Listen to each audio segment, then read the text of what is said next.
Thank you. Well, it's good to see everyone. Hope everyone's had a great summer. I'd like to really thank you for your interest in Sunbelt football. I think it's at an all-time high. And obviously, this time of the year is very exciting as anticipation kind of fills the world of college football for our respective football programs. So you have many options and really appreciate you being here today. I'd really like to start the morning off and kind of start talking about Arkansas State, our journey, and our team. For everyone that's kind of followed our journey, it's been a very tedious process.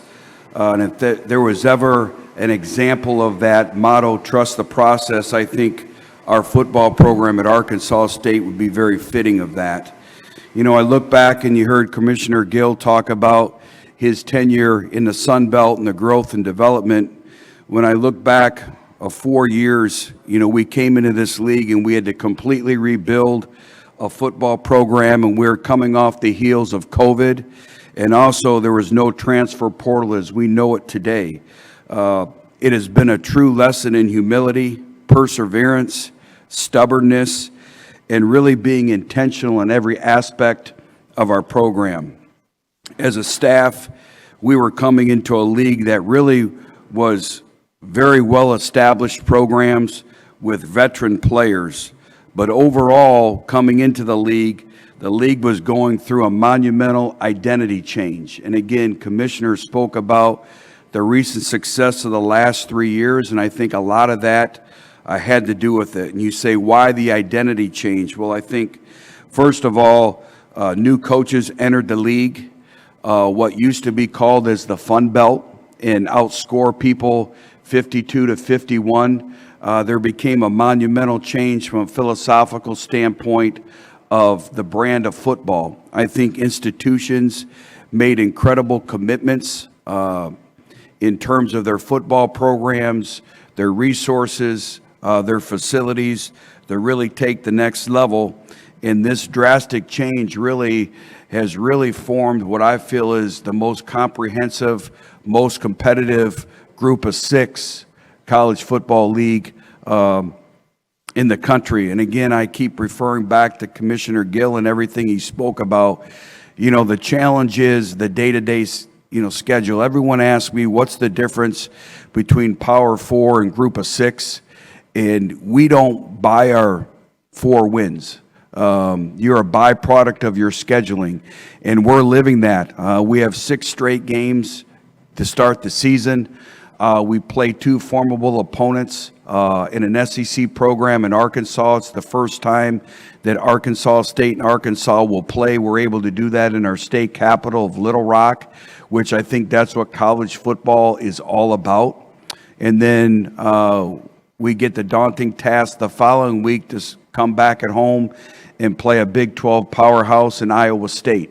And so everything is about your scheduling and moving forward. You know, I think the dynamics right now as a coach, you're really faced with a challenge. Are you building a program or are you building a team? And that's a challenge in the landscape that we're in. But we take great pride in our growth and in our development. For us, it's relationships over transactions. It's true connection. And we really made a commitment to build our program through the high school recruiting and build our program the way we have always built programs. And it starts with the people first. It starts with the culture. It starts with your principles and your values. As we embark in year 5, like I talked about, it's been quite a journey. We're only one of 4 programs in the country that have increased their win total over the last 3 consecutive seasons. With our 8 victories last year, that tied us for the 3rd highest win total in our 33-year history of being an FBS member. Our bowl victory over Bowling Green was our 5th bowl victory since joining the FBS. And again, I want to say thank you to the 68 Ventures Bowl. What an experience for our fans, for our administration, and for our players. And to go in and play a talented team like Bowling Green, I thought we played our best football game of the year. And just their experience and what it meant to those seniors to leave Arkansas State with a victory and a bowl championship.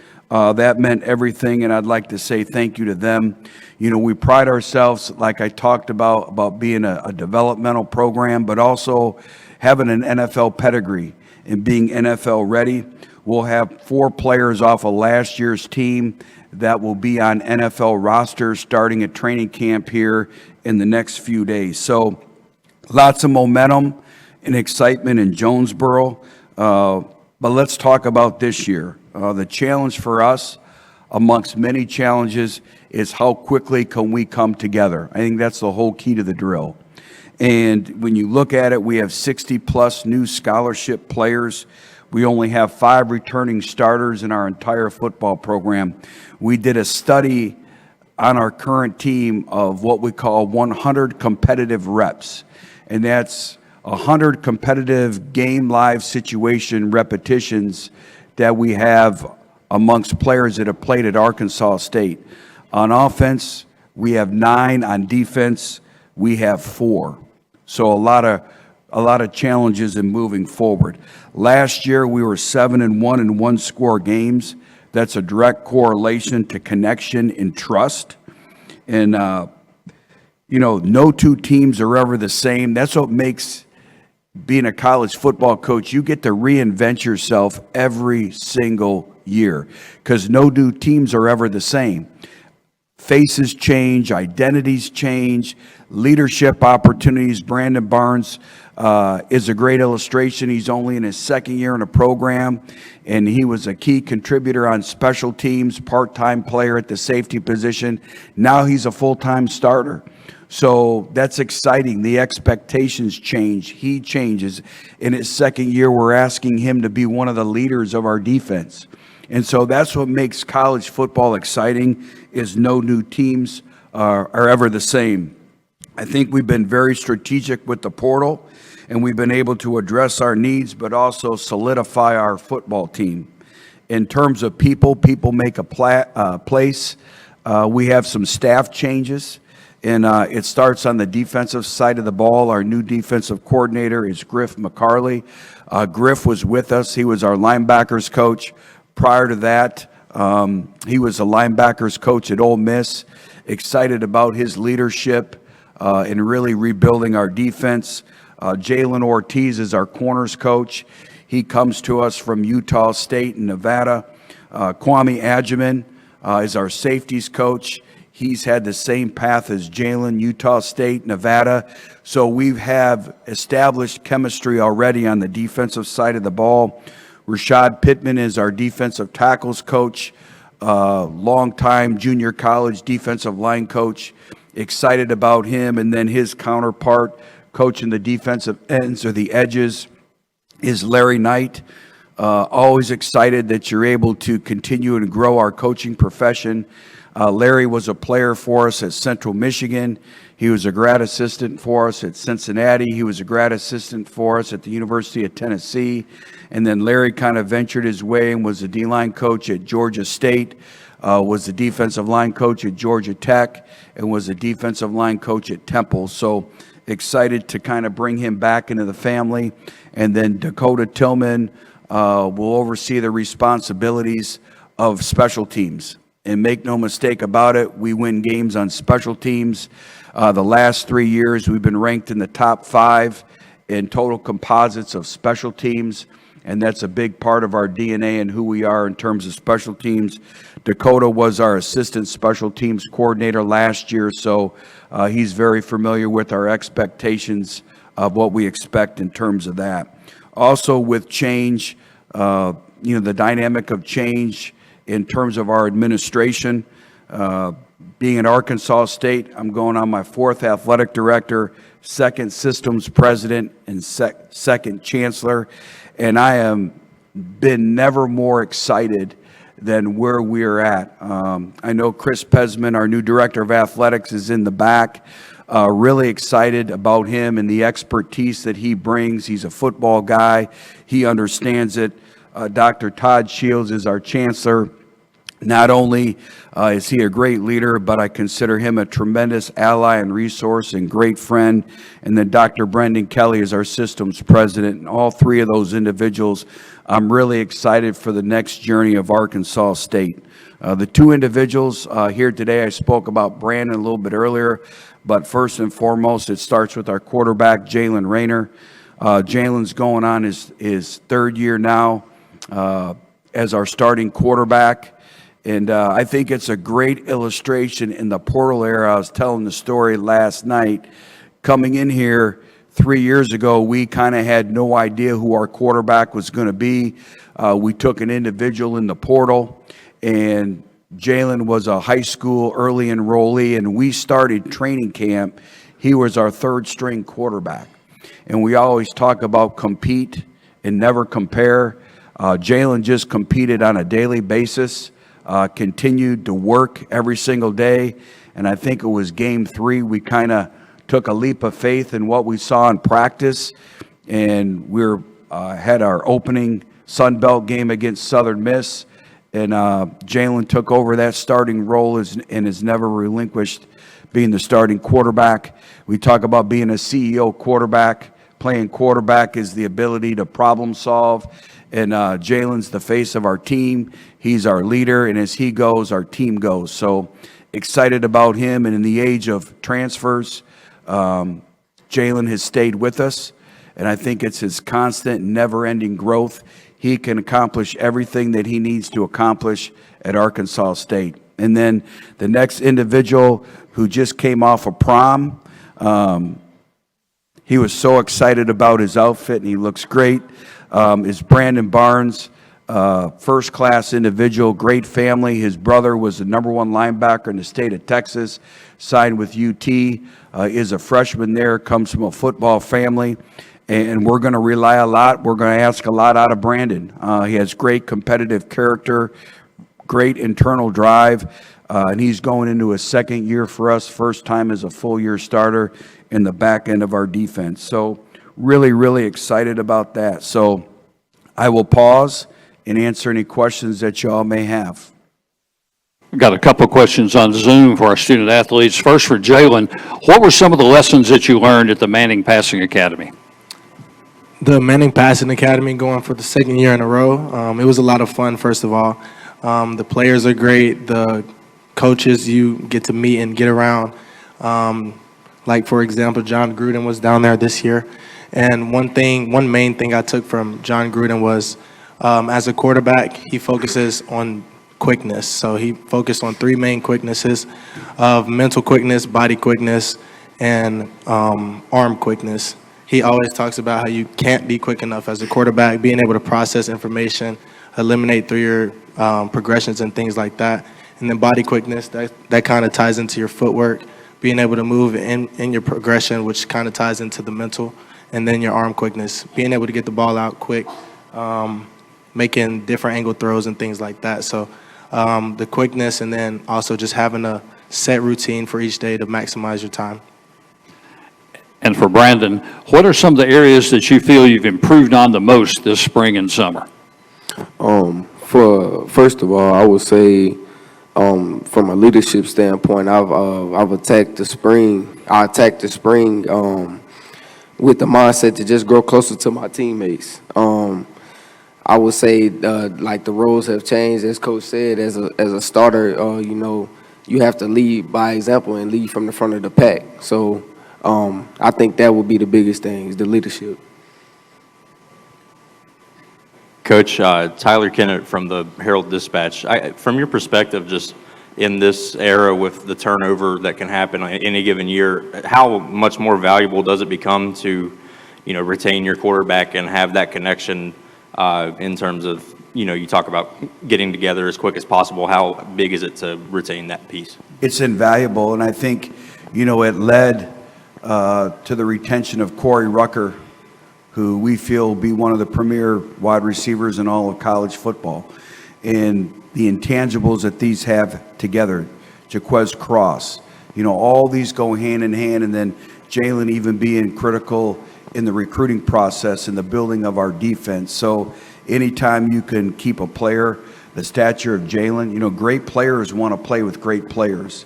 And, you know, his belief in the program, where we're going, his belief in his continued growth and development and evolution at the quarterback position. So all those things are invaluable in moving forward.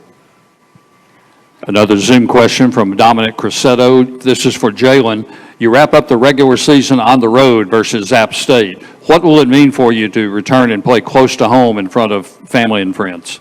It would definitely be a lot of fun. It's about an hour 15 from where I'm from in Winston-Salem. So it'll be cool to get the family out, some hometown friends to the games. I have a few friends that actually go to App State. So it's going to be a lot of fun playing at home in front of the home crowd. Coach Jones, Emmanuel Pappas, Sun Belt Conference. You touched a little bit on the culture and how you guys have been able to build to get to where you are now and looking to keep that momentum going. What are some of the intangibles, some of the things that maybe people don't see on an everyday basis from your staff and from the guys in the locker room that really contribute to where you've gotten to? Great question. I always say it, we live in a sports-centered society. And what does that mean? That means that everyone wakes up, whether it's on their phones or watching TV, all you do is you see the success stories. But what you don't see is the work that goes behind the scenes to make those success stories. They don't see the 6 a.m. runs. They don't see our 4th and 1 program that we do every Wednesday with building trust and connection and resiliency and composure and all the things that make up and kind of comprise of who we are as a football program. So I think there's a lot of things that go into it. For us, this has really been a different year in terms of the building of our program. So it used to be the traditional model, the foundation of your football team, I always believed your toughness, your connection, all that was built throughout the course of spring football. Well, we now know that there's a second portal window. So what we've had to do with the inordinate amount of incoming players that we've had via whether high school players entering in June or portal players entering in June is we basically have had to recreate our culture building in terms of the month of June and July, and you can never assume anything. You can't take anything for granted. So we've really started at ground zero again from our connection, our trust, the expectations, our players understanding what winning football looks like and what does winning football look like on and off the field. You know, we challenged our players in the spring academically. I think the way you win outside the locker room kind of tells you what type of investment, what type of culture you have. We followed up with the highest GPA we've had in the history of Arkansas State football. We're at a 3.22 overall GPA just for football.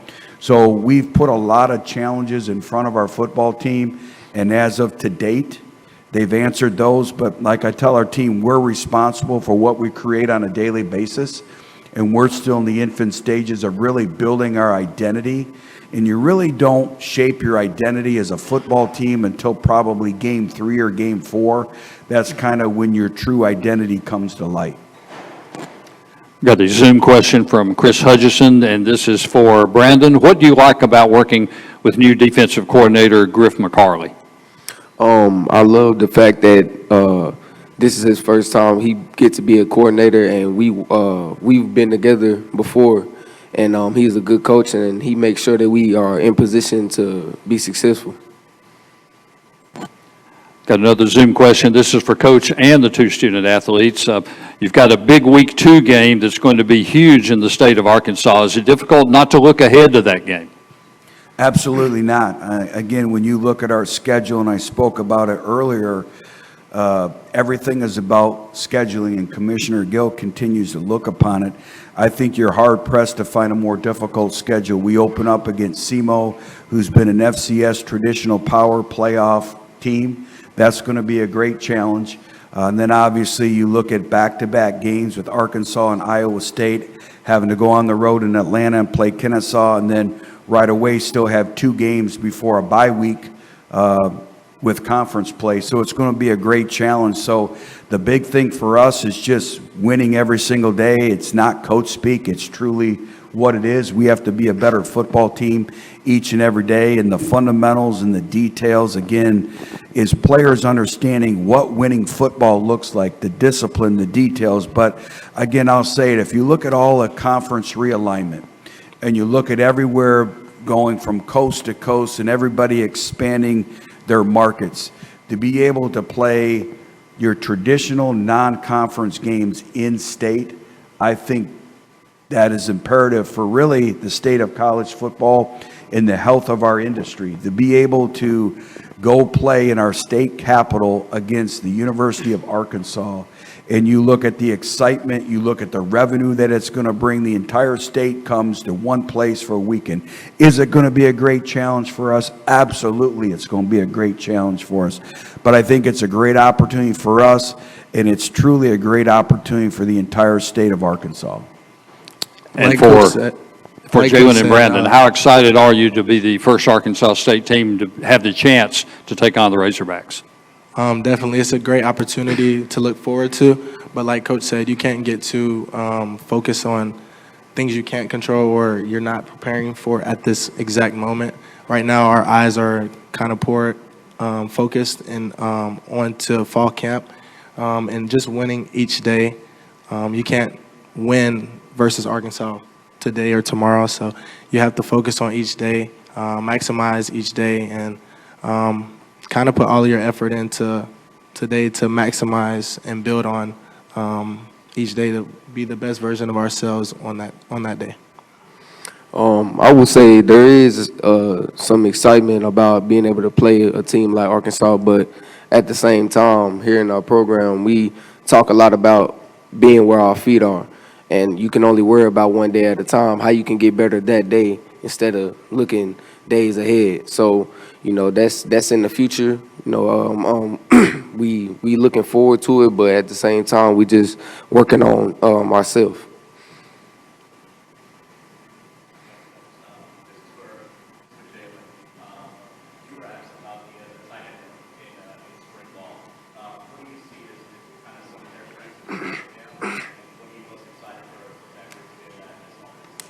Definitely, the tight end room has come a long way. I think we have competitive depth in that room, and you can tell they really, really like each other. They're always competing. And then, of course, when they're not competing or even when somebody makes a play in that room, they're always the first people on the field running down to celebrate with each other. So they all have different play styles. They all can do multiple things, run routes, block, catch the ball. So I'm excited for the tight end room this year and see what those guys can bring to the table this year. And then just a quick one for both the players. Coach mentioned, the game against Iowa State.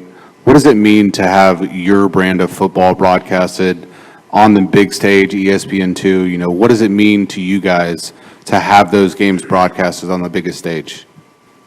It's something you look forward to as a college football player. You want to have those big games. You want to have the bright lights on and those big moments to have the ball in your hand, or for Brandon's perspective, have the ball in the offense's hand where you have to make a big stop to win the game and things like that. So, we're preparing for those big moments right now, and that's what we look forward to.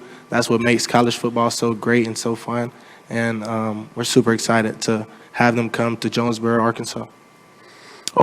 It's an honor to be able to play a good team like Iowa State, and we look forward to having those big opportunities and, just to be able to put our name and our brand on the map.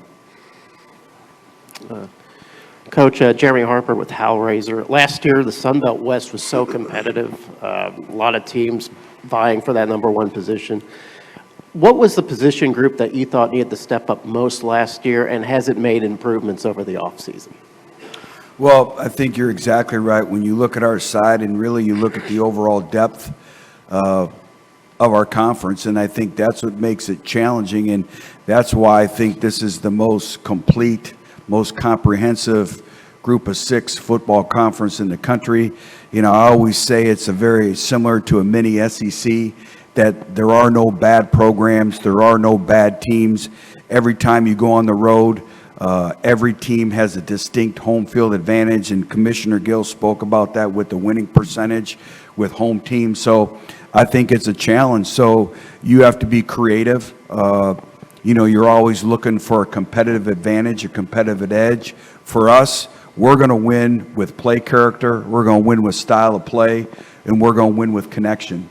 And I think the connection is the biggest missing piece in today's world of the transient part of college football. When you look at our side, I've said it, I joked, but really the reigning Sun Belt champion is Southern Miss. And I'll put pressure on Coach Huff, my dear friend, but, that team at Marshall's at Southern Miss. And so they've completely elevated their game and elevated our conference. And, it's a conference that you have to bring your A game each and every week. And I said it, is nobody plays a non-conference schedule like our conference. And again, you're not buying records to be 4-0 in our conference. And Commissioner Gill said it, in terms of the college football playoff and the strength of scheduling, a lot that goes into that. And so, what that does is the intangibles that you have in your program, to really be able to bounce back. I go back, really, our culture was born 2 years ago. 2 years ago, we had to open up at the University of Oklahoma. I'm sorry, it was our second game of the year. We had to go to University of Oklahoma. And I call that the Oklahoma experience. And it's probably the most miserable day I've ever had in coaching. And we got beat 80-something to 7 or something like that. And little do people understand that you never know, especially at the beginning of the year, really the dynamics of each team. Well, they had Dylan Gabriel. They had a bunch of individuals that they were able to add to the portal. So the team that you saw on video the year before was not the team that we faced. And it was very embarrassing. But that's when our culture was born. Because I did not know this at the time, but when we got back to Jonesboro, it was 9 p.m. at night, and our players called a team meeting, players-only meeting, but it wasn't a meeting, it was in the weight room. And they had about an hour and a half workout in our weight room.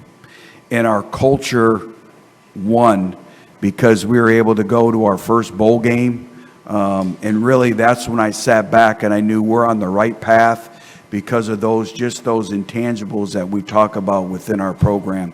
And those are necessary to win, and that's going to be vital for this team to see how we come together. And there's a lot of onus on these two individuals here today to ensure that, we can do everything we can to be an extremely connected football team. Coach Jones and our student athletes will be available for one-on-ones. Coach, guys, we appreciate it. Good luck to you this season. Thank you. Thank you. Wolves up.